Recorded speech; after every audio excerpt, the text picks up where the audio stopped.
পাঙাশ মাছ নাকি মানুষ খায় না। আচ্ছা, এই পাঙাশ মাছটা এমন একটা মাছ যেটা কিন্তু সকলেই ভালোবাসে, সকলে খেতে পছন্দ করে, কিন্তু লোক লজ্জায় মানুষ বলতে পারে না।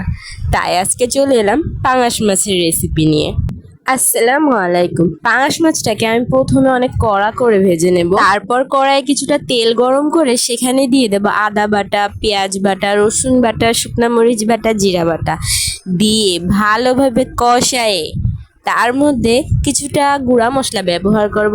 এই যে মরিচ গুঁড়া, হলুদ গুঁড়া, লবণ, জিরার গুঁড়া আর হচ্ছে গরম মশলার গুঁড়া। এইবার ওর মধ্যে আলুগুলো দিয়ে ভালোভাবে কষাই নেব খানিকটা পানি দিয়ে। তারপরে আলুটা যখন সিদ্ধ হয়ে আসবে তার ভিতরে ভাজা করা মাছগুলা এক এক করে দিয়ে খানিকক্ষণ কষাই নেব। মাছটা যখন কষানো হয়ে যাবে তখন সেখানে কিছু পানি অ্যাড করে দেব।